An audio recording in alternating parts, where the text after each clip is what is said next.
Amara had always believed that hard work speaks louder than words. Every morning at 6, she would drive through the quiet streets of downtown, passing the fancy coffee shops and boutique stores, heading straight to the neighborhoods where most people wouldn't dare to venture after dark.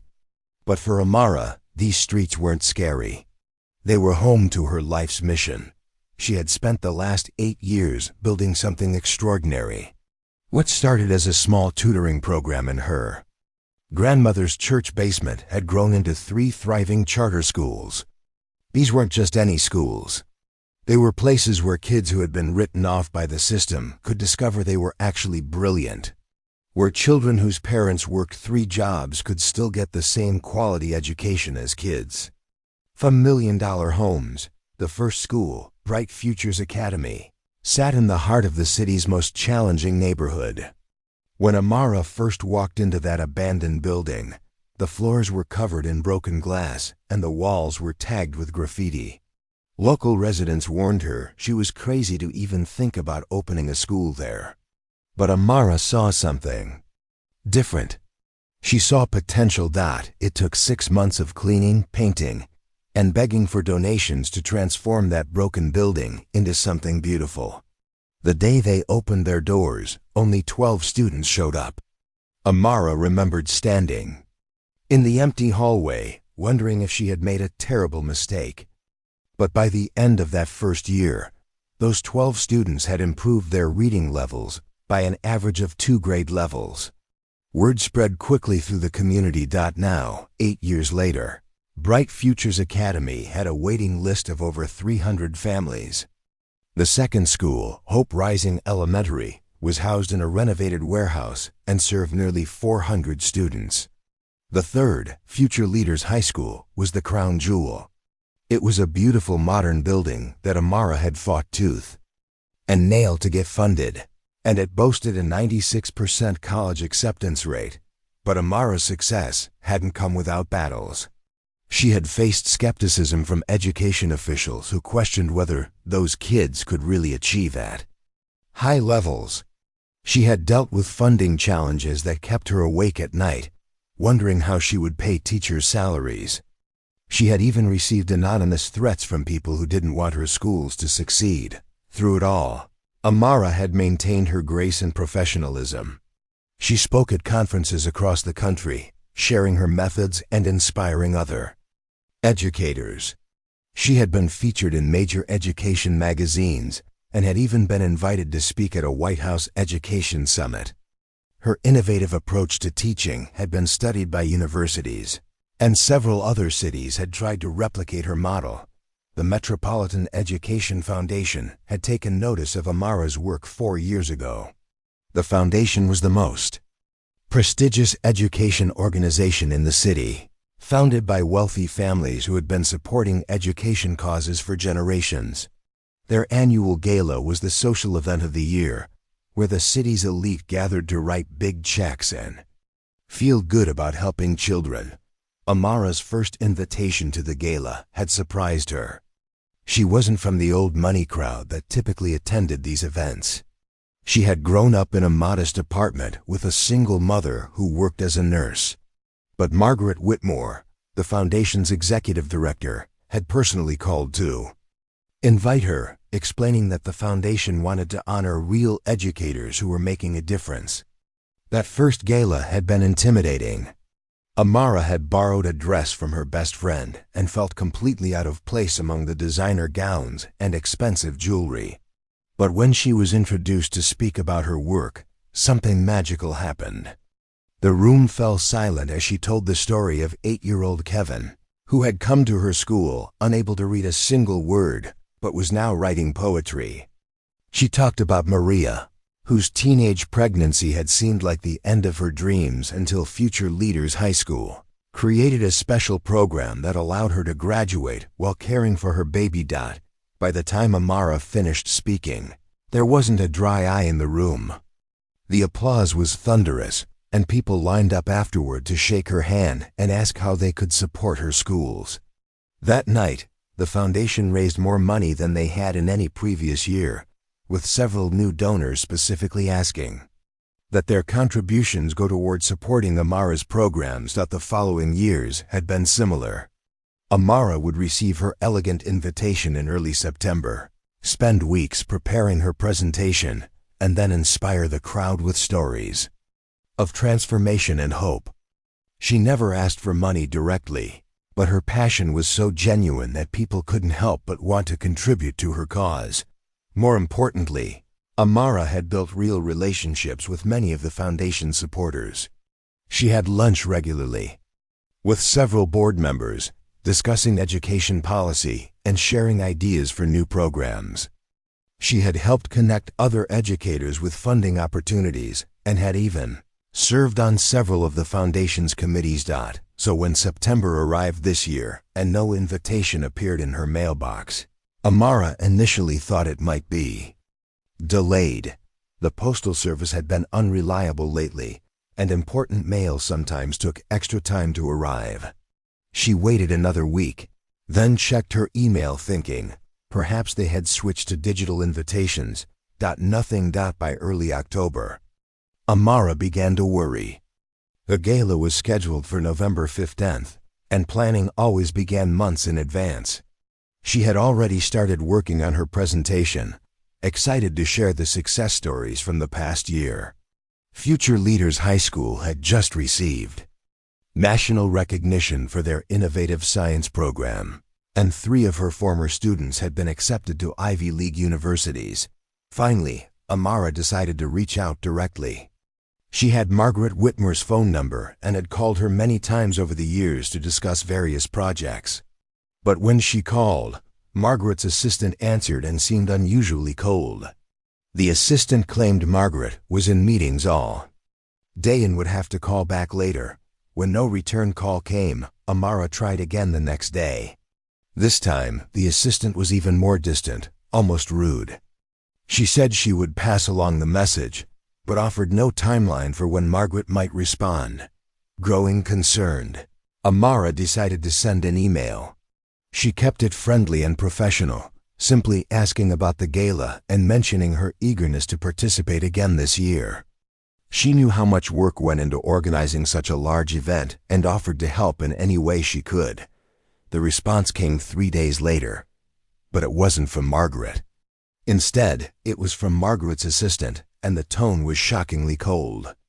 The email was brief and formal, stating that the foundation had refined their guest list this year to focus on core stakeholders and that space limitations meant they couldn't include everyone who had participated in previous years.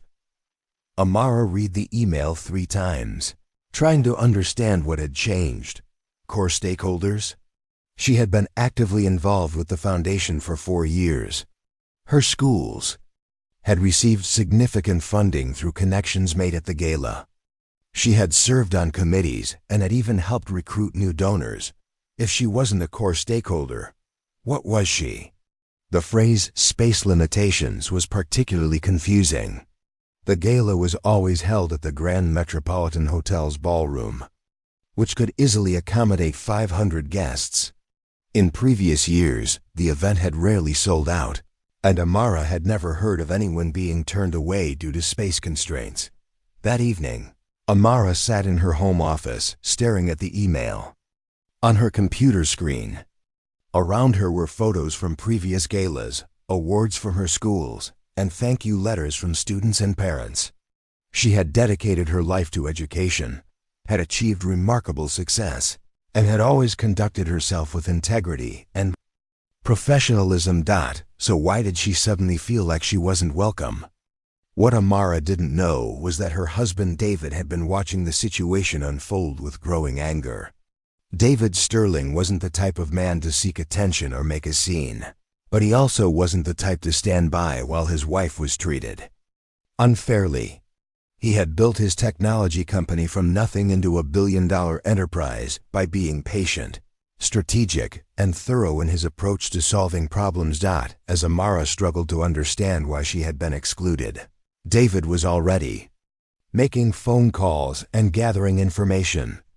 He had learned long ago that knowledge was power, and he intended to find out exactly what was happening behind the scenes at the Metropolitan Education Foundation. The truth he would uncover would shock them both and set in motion a chain of events that would change everything.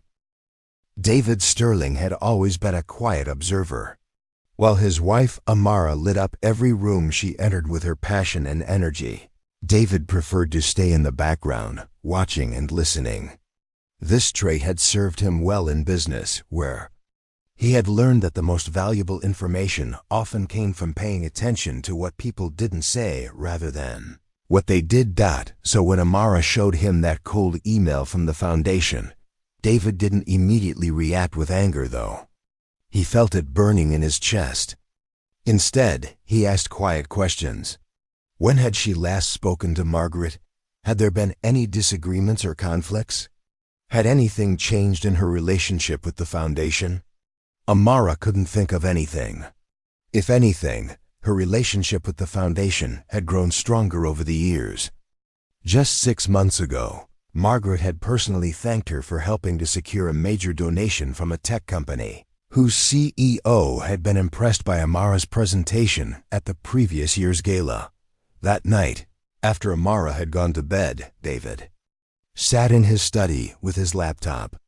He began doing what he did best, gathering information.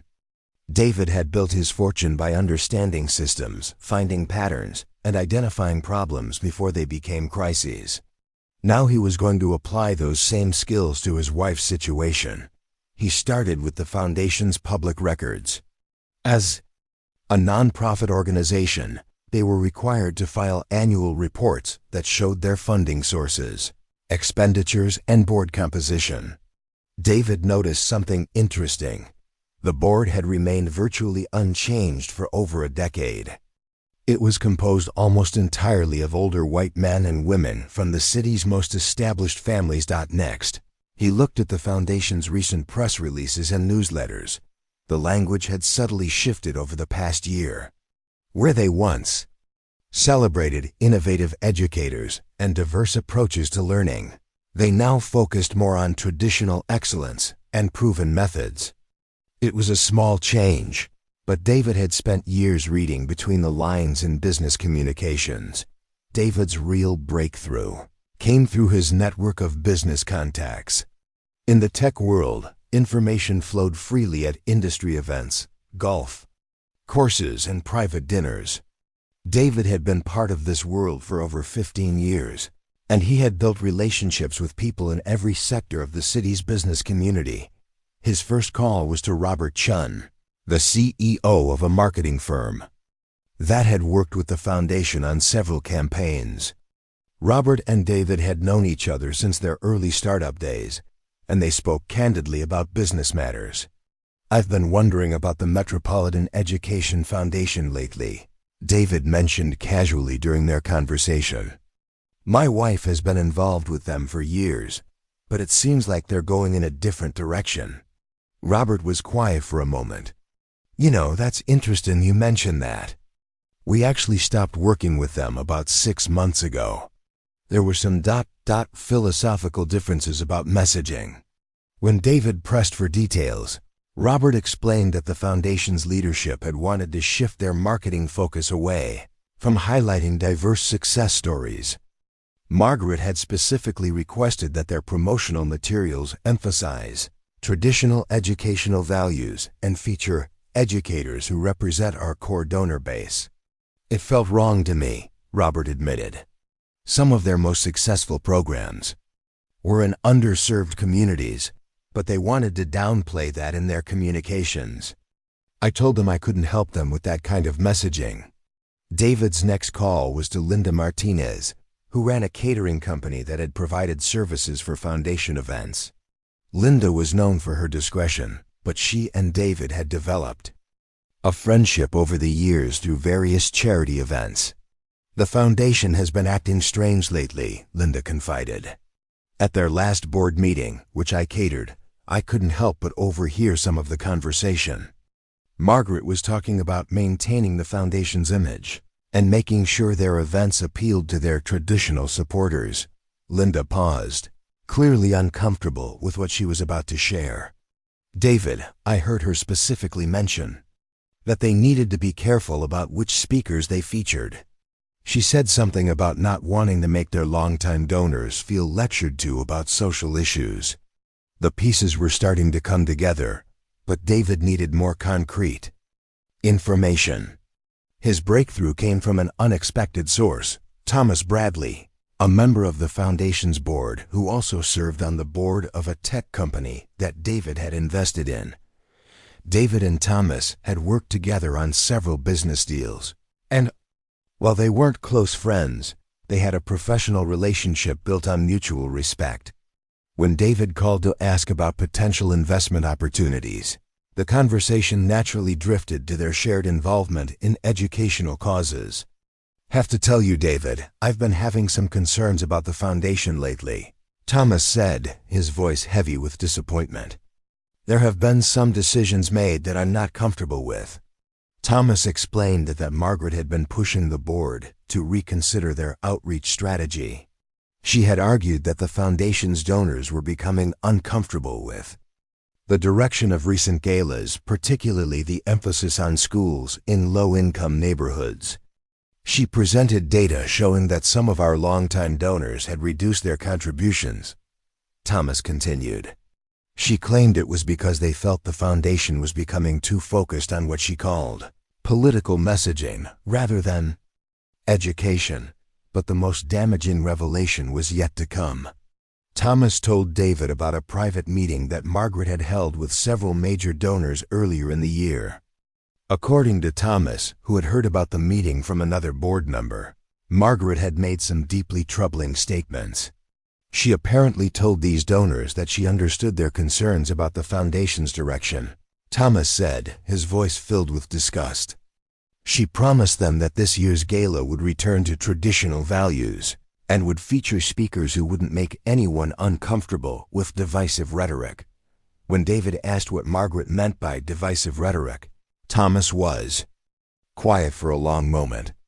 "David, I think she was referring to your wife and other educators who work in predominantly minority communities. Margaret seems to believe that talking about educational equity and systemic challenges is too political. For our donors."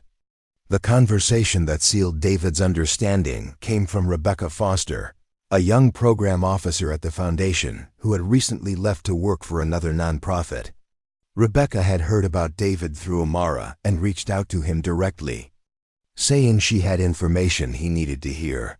They met for coffee at a quiet cafe downtown, where Rebecca told David about her final months at the foundation. She had been increasingly uncomfortable with Margaret's leadership style and her attitudes toward the educators the foundation was supposedly supporting. "Margaret would say one thing in public and another thing in private," Rebecca explained. "She would praise your wife's work when reporters were around, but then complain to staff about having to feature those types of schools at foundation events." Rebecca revealed that Margaret had been quietly building support among the board for what she called a strategic refocusing of the foundation's mission. This refocusing involved moving away from supporting innovative programs in challenging communities and instead directing resources toward schools that served more diverse populations. But when Margaret said diverse, what she really meant was schools with significant white and affluent populations, Rebecca clarified. She felt that these schools were easier to market to donors and created less controversy. The final piece of information that Rebecca shared was the most shocking. Margaret had specifically instructed her staff to remove certain educators from this year's gala invitation list. These educators included anyone whose schools primarily served low-income communities or who had been vocal about educational equity issues. "Your wife was at the top of that list," Rebecca said quietly. Margaret said that while Amara's work was admirable, her presence at the gala had become problematic because it made some donors feel guilty about their own lack of involvement in underserved communities. As David drove home from that meeting, he felt a cold fury building inside him. His wife had dedicated her life to helping children who had been forgotten by the system. She had built something beautiful and important, and she had done it with grace, intelligence, and unwavering integrity. The idea that Margaret Whitmore would exclude her because her success made wealthy donors uncomfortable was beyond insulting. But David also felt something else, a sense of opportunity. Margaret had made a serious miscalculation. She had assumed that excluding educators like Amara would go unnoticed, that they would simply accept their dismissal and fade away quietly. She had no idea that Amara was married to someone with the resources and connections to make the Foundation's discriminatory practices very expensive. That night, David sat in his study until well past midnight, making notes and developing a plan. He wouldn't confront Margaret directly or create a public scandal that might embarrass Amara. Instead, he would do something much more effective. He would show the Foundation exactly what it cost to exclude people of value and integrity. By the time David finally went to bed, David had learned a long time ago that the most powerful moves in business were often the quietest ones.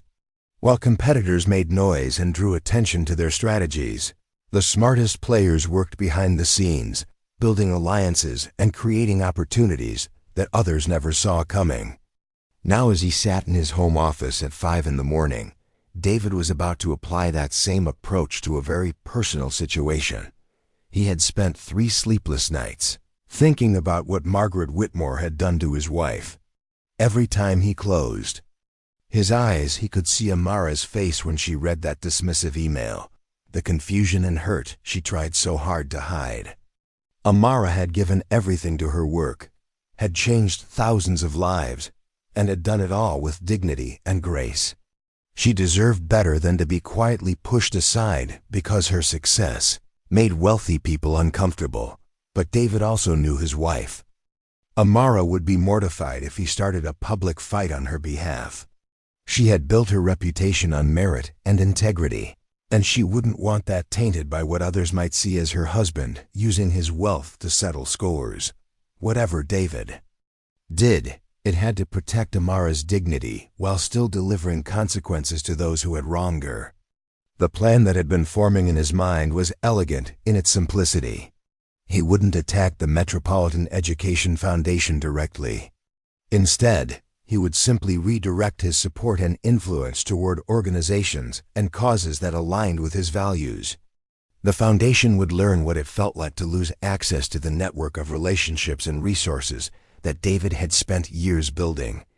His first call was to Patricia Williams, the CEO of Zenith Corporation, one of the city's largest financial services companies. Patricia and David had known each other for over a decade, having served together on the board of the Children's Hospital. More importantly, Zenith had been one of the Foundation's major corporate sponsors for the past 5 years.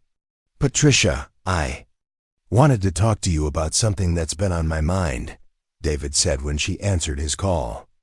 "I've been thinking about our philanthropic priorities, and I'm starting to question whether some of the organizations we support are really living up to their stated values." David never mentioned the foundation by name, but he didn't need to. He simply shared his growing belief that true educational excellence required supporting innovation and diversity, not protecting the comfort of traditional donors. He talked about the importance of backing organizations that were willing to take risks and challenge old ways of thinking. Patricia listened carefully. She had always respected David's judgment, and she knew he didn't make statements like this lightly. By the end of their conversation, she was asking pointed questions about Zenith's current sponsorship commitments and whether they were really making the impact she wanted to see. "I think it might be time for us to reevaluate our partnerships," Patricia said thoughtfully. "Maybe we should look for organizations that are more aligned with our company's values of innovation and inclusivity." David's next call was to Antonio Rodriguez, the founder of a successful construction company and another longtime supporter of the foundation. Antonio had immigrated to the United States with nothing and had built his business through hard work and determination. He had always been passionate about supporting educational opportunities for underserved communities. "I've been disappointed lately with how some of our educational nonprofits are operating," David confided to Antonio. It seems like some of them are more interested in keeping their donors comfortable than actually solving problems. Antonio understood immediately. He had grown up in the kind of neighborhood where Amara's schools were making a difference, and he had personally seen how transformative the right educational opportunities could be. The idea that any organization would exclude successful educators because they worked with the wrong community struck him as deeply offensive. "You know what, David? I've been thinking the same thing," Antonio said. "Maybe it's time to find organizations that actually represent our values instead of just talking about them." Over the next 2 weeks, David had similar conversations with more than a dozen business leaders and philanthropists. He never spoke negatively about the foundation or revealed what had happened to Amara. Instead, he simply shared his evolving thoughts about effective philanthropy and the importance of supporting organizations that practiced what they preached. The response was more powerful than David had anticipated. Many of the people he spoke with had been having their own doubts about various charitable organizations. Some had grown tired of attending events where they were asked to write large checks but never saw real evidence of impact.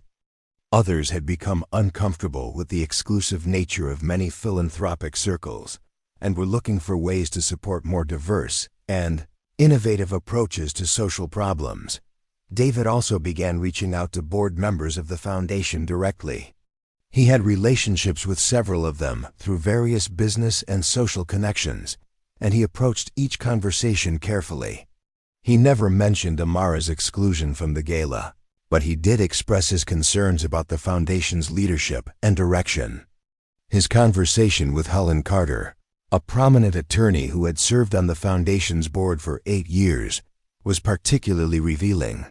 Helen had always been one of the more progressive voices on the board, and she had been growing increasingly frustrated with Margaret's leadership style. "I've been concerned about some of the decisions we've been making lately," Helen admitted to David during a private lunch. "There's been a shift toward what Margaret calls strategic focus, but it feels more like we're turning our backs on the communities that need us most." Helen revealed that she and several other board members had been having quiet conversations about Margaret's leadership. They were concerned about the foundation's declining relevance and effectiveness, but they hadn't been sure how to address their concerns with the rest of the board. "Sometimes it takes an outside perspective to help you see what's really happening," Helen said thoughtfully. "Your questions about organizational values have made me realize that we need to have some serious discussions about the foundation's future." While David was working to build awareness among the foundation's supporters, he was also developing the alternative event that would become his masterstroke. The idea had come to him during one of his sleepless nights. Instead of fighting the foundation's gala, he would create something better. David began reaching out to educators, entrepreneurs, and philanthropists who shared his vision of inclusive, innovative approaches to education. Many of these were people who had been excluded from traditional philanthropic circles for various reasons. They were too young, too diverse, too focused on systemic change, or too willing to challenge comfortable assumptions. The response was extraordinary. Dr. Rachel Kim, a education researcher who had been developing revolutionary approaches to personalized learning, immediately agreed to participate. She had been frustrated by what she saw as the educational establishment's resistance to new ideas and was excited by the prospect of an event that would celebrate innovation rather than tradition. James Washington, who had started a nonprofit that provided college counseling and scholarship support to first-generation college students, was equally enthusiastic. He had tried for years to get the attention of traditional education foundations, but had been told that his work didn't fit their strategic priorities. "This is exactly what the education community needs," James told David. "An event that actually celebrates the people who are doing the hard work of changing lives, not just the people who write checks and want to feel good about themselves." David also reached out to several younger philanthropists who had made their fortunes in tech and other emerging industries. Many of them had been looking for meaningful ways to invest in education, but had been put off by the exclusive, old-fashioned culture of traditional philanthropic organizations. The venue David selected for the alternative gala was perfect, a modern event space in the heart of the city's arts district, known for hosting innovative cultural events. The space was beautiful but not intimidating, sophisticated but welcoming. It was exactly the kind of place where people would feel comfortable having real conversations about making a difference. As news of the alternative event began to spread, David was careful to frame it positively. This wasn't about attacking the foundation or competing with their gala.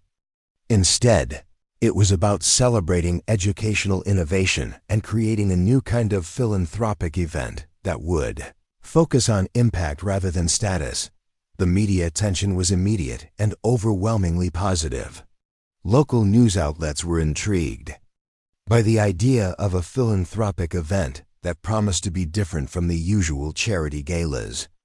Education bloggers and advocates began sharing information about the event on social media, praising its focus on innovation and inclusivity. But perhaps the most powerful element of David's strategy was how quickly other people began to take ownership of the event. The educators and advocates he had initially approached started inviting their own networks, expanding the event far beyond what David had originally envisioned. Within 3 weeks, what had started as David's quiet response to his wife's exclusion had become a movement. Margaret Whitmore had always prided herself on running a tight ship. For 12 years, as executive director of the Metropolitan Education Foundation, she had maintained careful control over every aspect of the organization. Donor relationships were managed with precision, events ran like clockwork, and the foundation's reputation in the community had remained solid and respectable. So, when her assistant knocked on her office door on a Tuesday morning in late October, with a worried expression, Margaret initially assumed it was just another minor crisis that could be easily handled. Perhaps a speaker had canceled, or there was an issue with the hotel catering. Nothing that couldn't be fixed with a few phone calls and some creative problem-solving. "Margaret, we need to talk," her assistant said, closing the door behind her. "I just got off the phone with Patricia Williams from Zenith Corporation. They're pulling their sponsorship of the gala." Margaret looked up from her computer, confused. Zenith had been one of their most reliable corporate partners for 5 years. They had never missed a payment or raised any concerns about the foundation's work. Their annual contribution of $50,000 was a cornerstone of the gala's budget. Did she say why? Margaret asked, already reaching for her phone to call Patricia directly. She said they're reevaluating their philanthropic priorities and want to focus on organizations that better align with their corporate values of innovation and inclusivity. Her assistant replied, reading from her notes. She was very polite but very firm. "The decision is final." Margaret felt a small knot forming in her stomach, but she pushed the feeling aside. One sponsor pulling out wasn't the end of the world. These things happen sometimes. Companies changed. Their priorities, budgets got tight, new leadership made different decisions. She would find a replacement sponsor and move forward. But 2 hours later, her assistant was back with more bad news. Rodriguez Construction had also withdrawn their sponsorship, citing similar concerns about organizational alignment. And Coastal Bank had called to say they needed to reassess their community investment strategy before the gala. By the end of the week, Margaret was staring at a spreadsheet that showed nearly 30% of their corporate sponsorship revenue had simply vanished. 5 major companies had withdrawn their support, and 2 others had reduced their contributions significantly. The carefully planned budget for the gala was falling apart before her eyes. Even worse, the board members were starting to ask questions. Helen Carter had called Margaret directly, requesting a meeting to discuss strategic concerns about the Poswer Foundation's direction. Thomas Bradley had sent an email asking for detailed reports on donor retention and organizational effectiveness. These weren't the kind of routine requests that Margaret was used to handling. The most alarming development came when Margaret tried to reach out to some of the departed sponsors to understand what had gone wrong. Patricia Williams was polite, but distant during their phone conversation, refusing to elaborate on her decision beyond saying that Zenith wanted to support more forward-thinking educational initiatives. When Margaret pressed her for specifics, Patricia's response was chilling. "Margaret, I think you need to ask yourself whether the foundation is really serving the community's educational needs, or whether it's just serving the comfort of its traditional donors." Margaret hung up the phone feeling shaken. She had spent months carefully crafting the foundation's new direction, believing that focusing on traditional educational values would strengthen their donor base and ensure long-term stability. The idea that this strategy might be backfiring had never occurred to her, but the real crisis began when Margaret discovered what was happening with the alternative gala that David Sterling was organizing. At first, she had dismissed the event as a minor inconvenience. There were always competing charity events in the city, and the foundation's gala had survived them all. Their established reputation and loyal donor base would ensure their continued success. Then Margaret's assistant showed her the guest list for David's event, and she realized the magnitude of the threat they were facing. The alternative gala wasn't just attracting young philanthropists and activist types. It was drawing support from people who had been loyal foundation supporters for years. Dr. Patricia Morgan, who had served on the foundation's advisory committee for 8 years, had accepted an invitation to speak at David's event. The Harrison family, whose foundation had donated over $200,000 to the foundation over the past decade, had bought a table at the alternative gala. Even some current board members were quietly expressing interest in attending the competing event. Margaret called an emergency meeting with her senior staff to discuss damage control strategies. But as they sat around the conference table, brainstorming ways to salvage the situation, Margaret realized that the problem was bigger than just one competing event. The foundation was facing a crisis of confidence that threatened its very existence. "I don't understand what's happening," Margaret said to her communications director. "We've been serving this community for over 30 years. We have a proven track record of supporting education. Why are people suddenly questioning our mission?" Her communications director, a young woman who had been increasingly uncomfortable with the foundation's recent direction, chose her words carefully. "Margaret, I think some people are questioning whether we're really supporting the most effective educational programs, or whether we're just supporting the programs that make our donors feel comfortable." The comment hit Margaret like a physical blow. She had never thought of her strategy in those terms. In her mind, she had been protecting the foundation's financial stability by ensuring that their events and messaging appealed to their established donor base. The idea that this might be seen as prioritizing donor comfort over educational impact was deeply disturbing. But the crisis deepened when Margaret learned about the media attention that David's event was receiving. Local news outlets were covering the alternative gala as a fresh approach to education philanthropy, praising its focus on innovation and real-world impact. Education bloggers were comparing the two events, often unfavorably for the foundation. One particularly stinging article in the city's alternative weekly newspaper described the foundation's gala as an outdated relic of charity culture that prioritizes status over substance. The article praised David's event for celebrating educators who are actually changing lives rather than just making wealthy people feel good about themselves. Margaret was furious about the media coverage, but she was even more concerned about its impact on potential attendees. The foundation's gala had always relied on its reputation as the premier education event in the city. If that reputation was being undermined, the consequences could be devastating. The breaking point came when Margaret received a call from the board chair, requesting an emergency board meeting to discuss the foundation's immediate challenges. Margaret had been hoping to handle the crisis quietly, without involving the full board.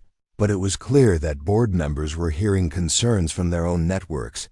The emergency meeting was scheduled for the following Monday, and Margaret spent the weekend preparing her defense.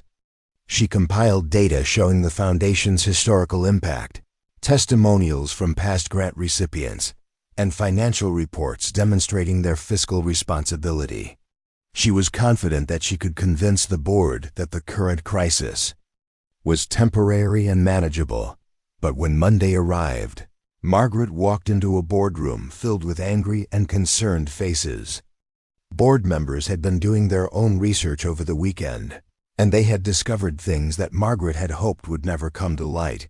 Helen Carter was the first to speak, and her voice was cold with disappointment. "Margaret, we've learned some very disturbing things about decisions that have been made without full board approval. Specifically, we understand that you've been excluding certain educators from foundation events based on criteria that were never discussed or approved by this board." Thomas Bradley jumped in before Margaret could respond. "We've also learned that you've been making statements to donors about the foundation's direction that don't reflect the mission and values that this board approved. Some of our supporters feel that they've been misled about what this organization stands for."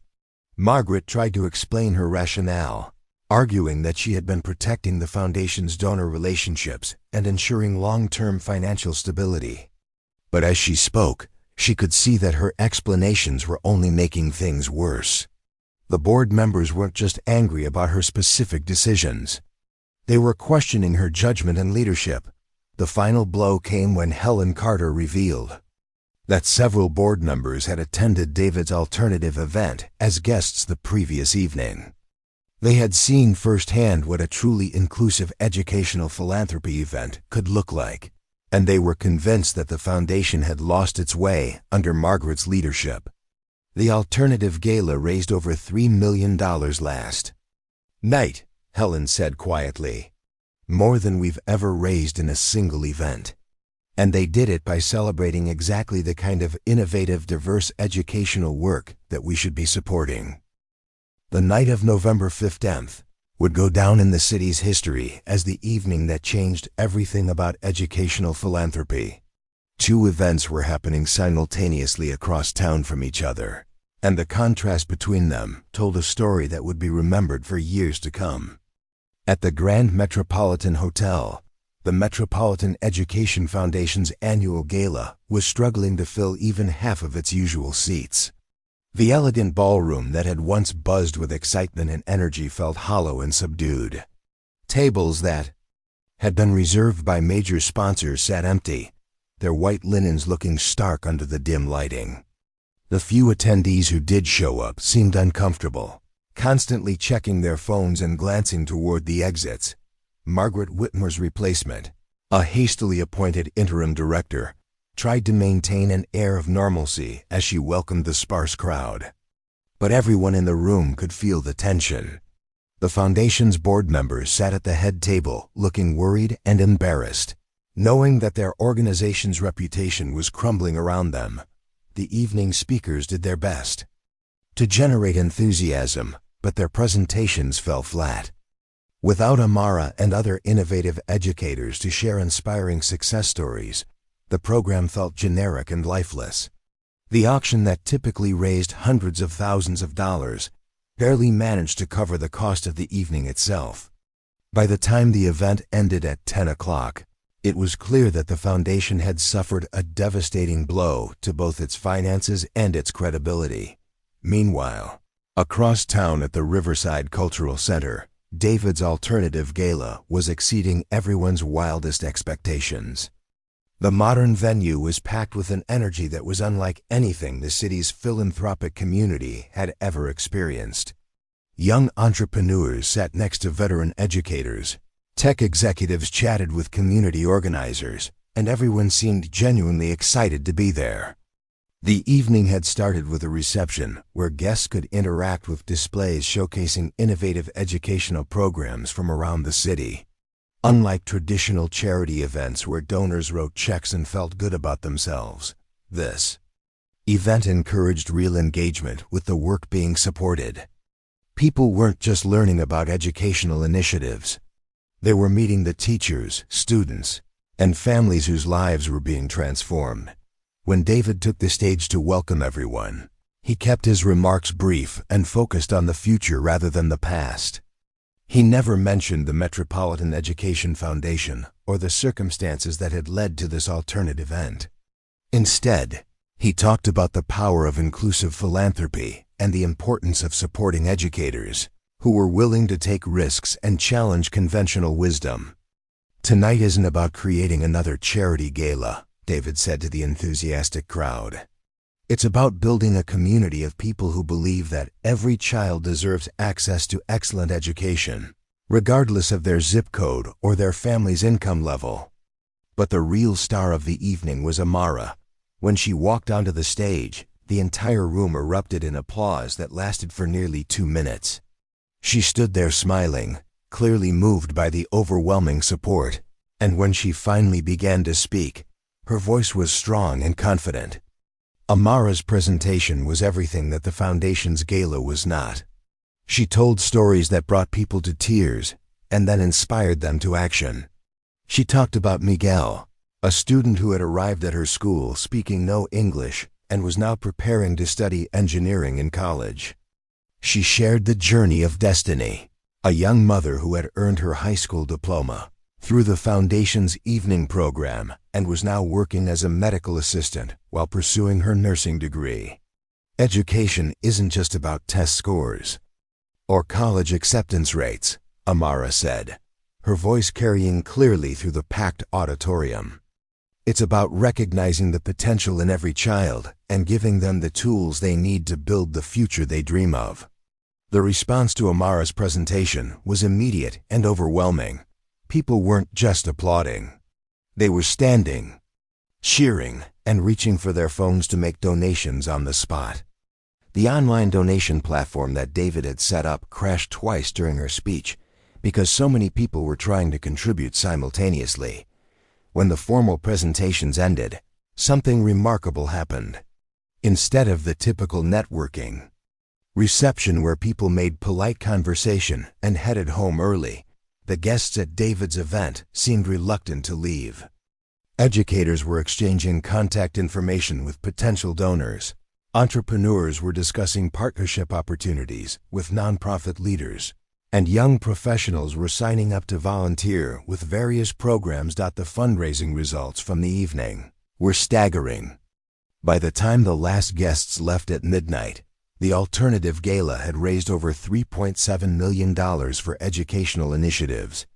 This was more than the Foundation's gala had ever raised in its 30-year history, and the money was going directly to programs that were making a real difference in children's lives.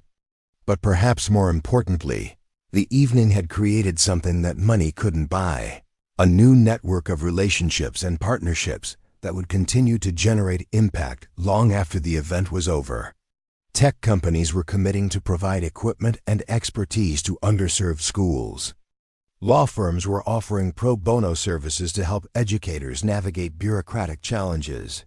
Medical practices were volunteering to provide health services in schools that couldn't afford full-time nurses.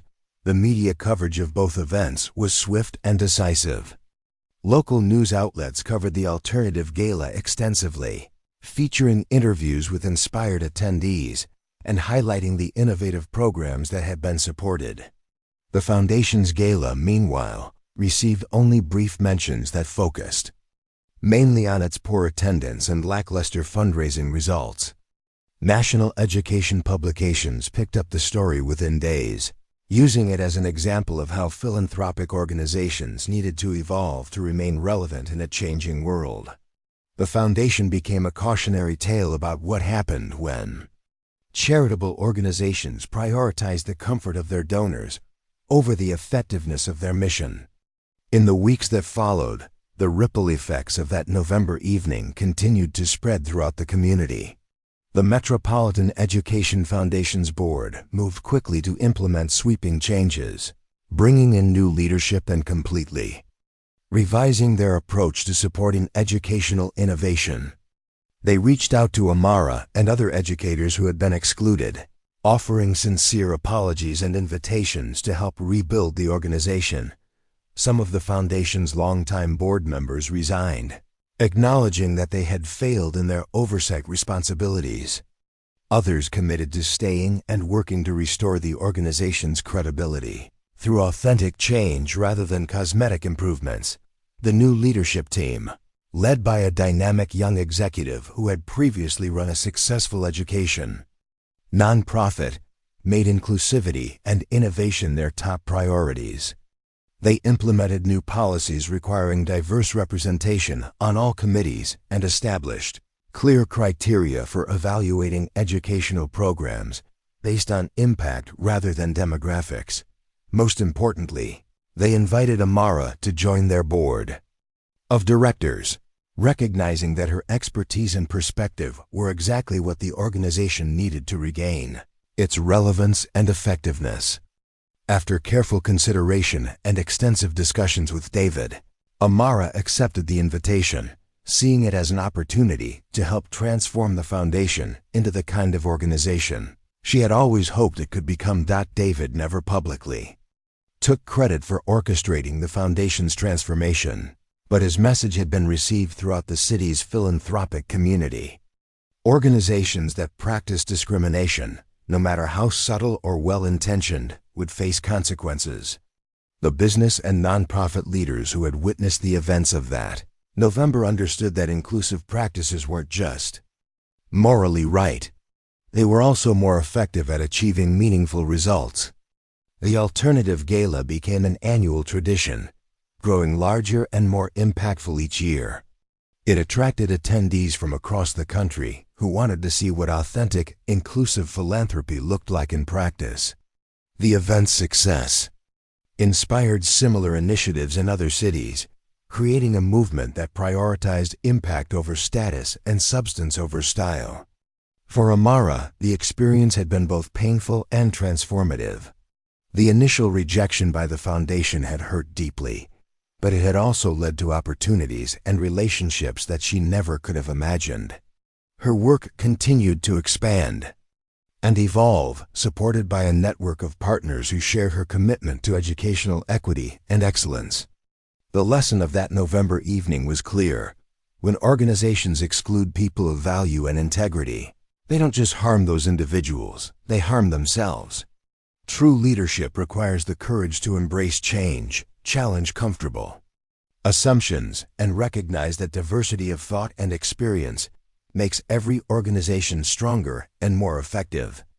Years later, when business schools taught case studies about organizational transformation and inclusive leadership, they often used the story of the Metropolitan Education Foundation as an example of how quickly things could change when institutions lost sight of their core mission.